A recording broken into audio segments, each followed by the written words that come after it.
América Antiga fala. Quando Colombo chegou ao Novo Mundo, muitos nativos pensaram que ele fosse o grande Deus branco que havia voltado. O povo desta terra acredita com firmeza que eu, Cristóvão Colombo, com estes navios e tripulantes, tenha vindo do céu.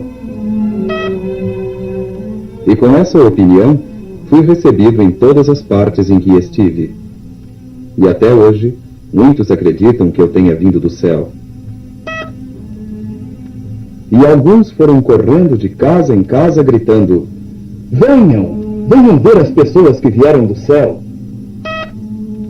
Um historiador espanhol nos conta que quando Dom Fernando Cortés chegou ao México, foi recebido e homenageado pelo povo como sendo o Deus branco Quetzalcóatl, cuja volta eles haviam esperado durante séculos.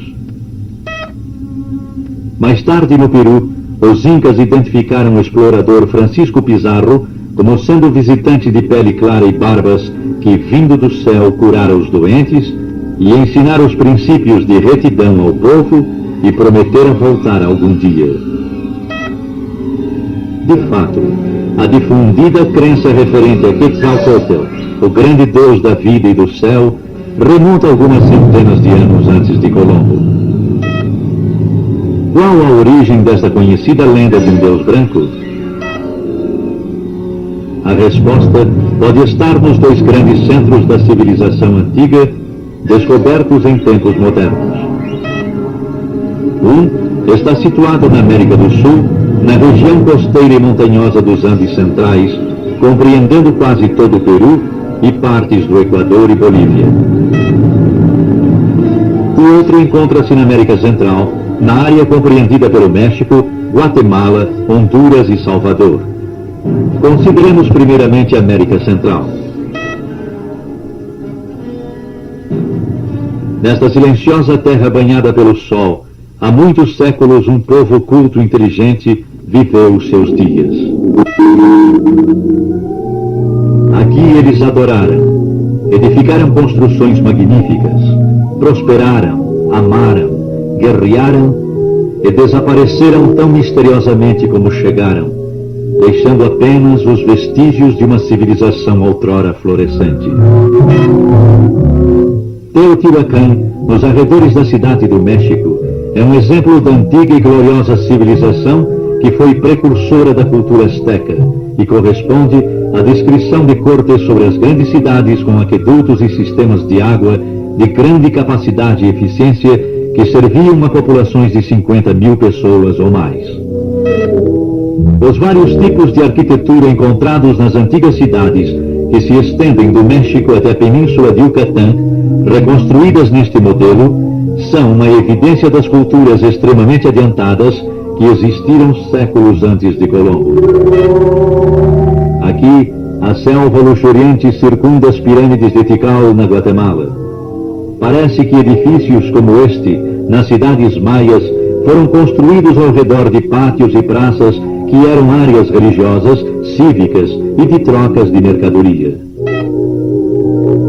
Pensa-se que Copán, em Honduras, como outras cidades da América Central, não foi apenas um centro religioso, mas também um grande local de aprendizagem.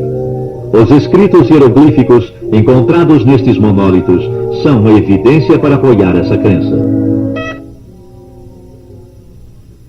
Voltemos agora nossa atenção para a América do Sul.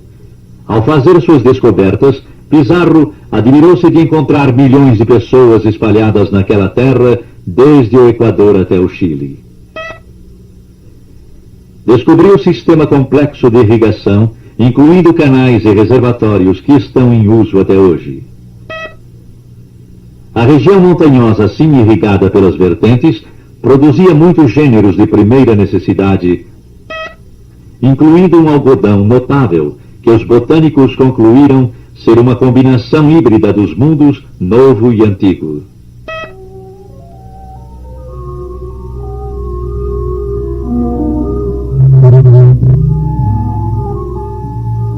Em Cusco, no Peru, uma antiga capital construída no alto dos Andes, Pizarro encontrou pedras enormes, maravilhosamente cortadas e assentadas, sem ajuda de argamassa.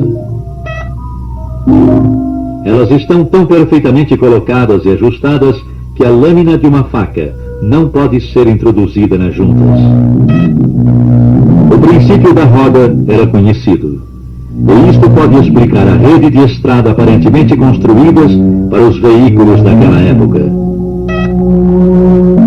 Cruzando a terra, havia mais de 14 mil quilômetros de excelentes estradas, ligando os pontos mais importantes da América do Sul e que demonstram já saberem sobre nivelamento, túneis e construção de pontes suspensas.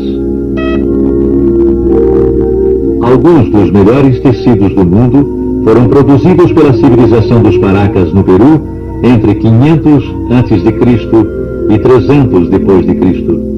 As cores ainda retêm o brilho depois de 2000 anos, atestando a sua soberba qualidade. Os utensílios e outros objetos de ouro mostram a habilidade dos ourives das civilizações do Novo Mundo.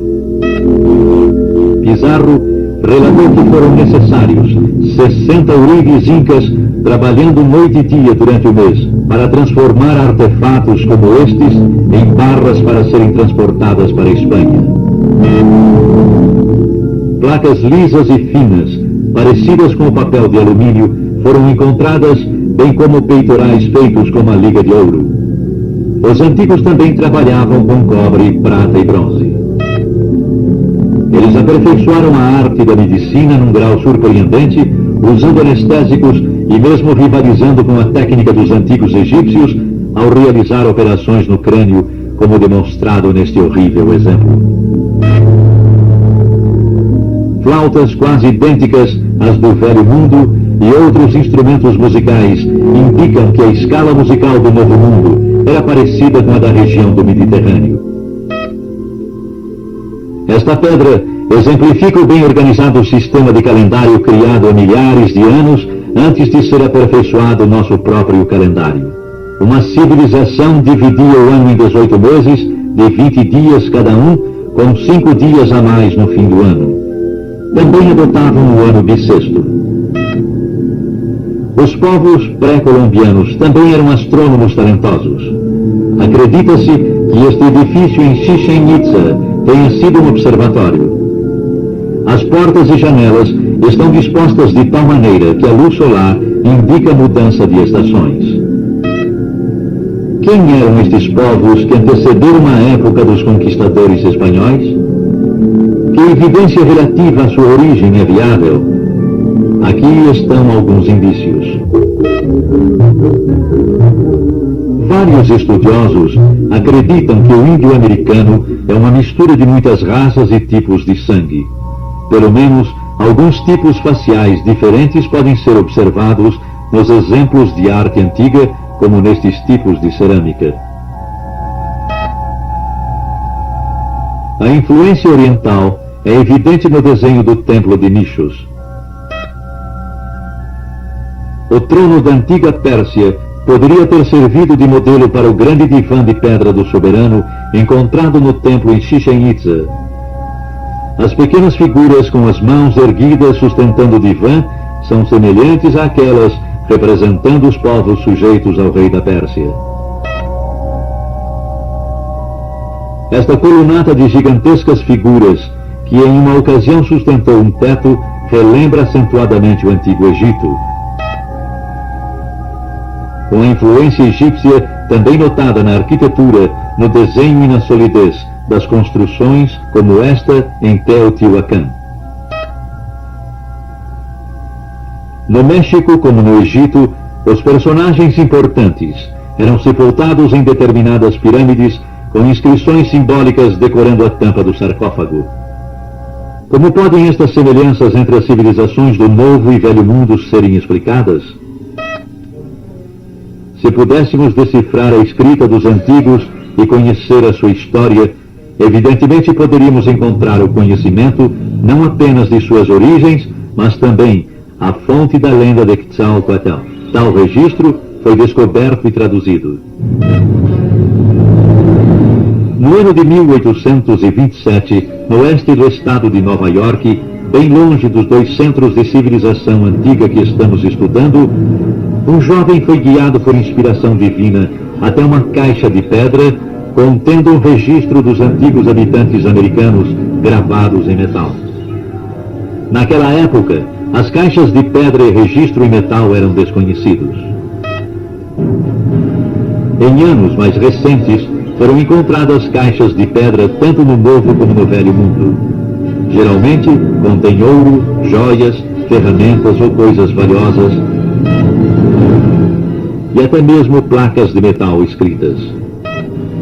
As placas de metal encontradas no estado de Nova York em 1827 deram uma nova dimensão ao conhecimento concernente aos antigos habitantes da América. Traduzido e publicado em mais de 30 idiomas, este registro, conhecido como Livro de Mormon, oferece as respostas para as nossas duas perguntas. Quem eram os antigos habitantes da América? E qual a origem das lendas do Deus Branco? O Livro de Mormon descreve como grupos de pessoas emigraram por embarcação do Velho para o Novo Mundo, onde uma civilização foi estabelecida mais ou menos no ano 2000 a.C. e uma outra aproximadamente no ano 600 a.C. O povo prosperava enquanto obedecia aos mandamentos de Deus e era destruído quando lhe desobedecia. O Livro de Mormon responde a perguntas como estas sobre civilizações que surgiam completamente desenvolvidas quase que de um dia para outro e que desapareciam tão misteriosamente como haviam chegado. A avaliação etária de muitas ruínas e artefatos através do carbono 14, bem como calendários dos antigos, correspondem exatamente aos períodos das épocas indicadas no Livro de Mormon. Uma história de dois povos, um de pele clara e outro de pele mais escura, descrita no Livro de Mormon, recebe a possível confirmação nos murais de Washacton e naqueles em Bonampa, e as lendas de que os povos de pele clara e escura viveram na terra antigamente ainda existem entre os índios. O Livro de Mormon fala de frequentes guerras entre esses dois grupos. Armas de metal iguais às usadas no Velho Mundo ainda são abundantemente encontradas no Novo Mundo. A árvore da vida, um antigo símbolo religioso do Velho Mundo, é retratado num inesquecível episódio registrado no Livro de Mormon. Este símbolo grandioso, numa montanha de pedra no alto de Paracas, no Peru, é reconhecido tanto pelos nativos quanto por arqueólogos como uma representação da árvore da vida esculpida em épocas passadas. Esta é uma réplica da árvore da vida em Izapa, México. Um arqueólogo moderno encontrou mais de uma centena de similaridades entre a escultura original e a história encontrada no Livro de Mormon.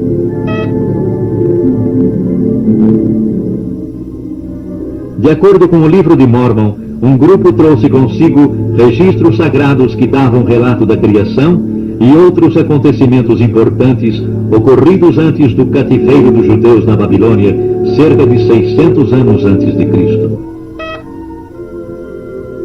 Os padres espanhóis que acompanharam o conquistador ficaram admirados ao conhecer as tradições nativas referentes à criação, ao grande dilúvio, ao erguimento de uma alta torre, à confusão das línguas e outros eventos registrados no Velho Testamento. Alguns arqueólogos proeminentes têm interpretado este código antigo como sendo uma representação de Eva falando com a serpente. Eva, sendo o personagem maior, usando um caprichoso penteado, com Caim e Abel lutando por perto.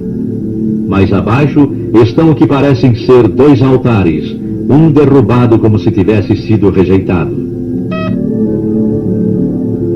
Os batismos por imersão descritos no Livro de Mormon poderiam ter sido realizados em construções como esta, já que a crença no batismo e muitas outras doutrinas básicas do cristianismo se originaram séculos antes da conquista espanhola. À luz de tais tradições, parece provável que o próprio Jesus Cristo tenha ministrado aos antigos habitantes das Américas. O livro de Mormon afirma que sim, logo depois da sua ressurreição no Velho Mundo. O livro de Mormon atesta que estas são as outras ovelhas a quem Jesus se referiu quando disse: tenho ainda outras ovelhas que não são deste aprisco. A essas também me importa conduzir, e elas ouvirão a minha voz, e haverá um rebanho e um pastor. Ele ensinou ao povo os princípios de retidão, abençoou as crianças, curou os doentes e, ao retirar-se, prometeu voltar. O legendário Quetzalcoatl foi de fato Jesus Cristo? O livro de Mormon, surgindo como um verdadeiro registro, ajuda a esclarecer a questão de sua identidade e a origem destas civilizações antigas. Em nenhuma parte das ruínas foi encontrada coisa alguma que desacreditasse o livro de Mormon. No entanto, centenas de exemplos evidenciam a verdade deste registro. Não é somente a história de uma civilização adiantada, mas também fornece diretrizes profundas para a vida que são tão práticas nos dias de hoje como quando foram escritas há séculos atrás. É um livro companheiro da Bíblia, que reassegura as respostas para as perguntas universais como: qual o propósito da existência do homem? Existe um Deus? Por que o homem deve sofrer? O homem vive depois da morte? O livro de Mormon oferece uma prova da sua autenticidade com este desafio por um profeta antigo para aqueles que o lerem. E quando receberdes estas coisas, eu vos exorto a perguntardes a Deus, o Pai Eterno, em nome de Cristo, se estas coisas são verdadeiras. E se perguntardes com um coração sincero e com real intenção, tendo fé em Cristo, Ele vos manifestará sua verdade disso pelo poder do Espírito Santo.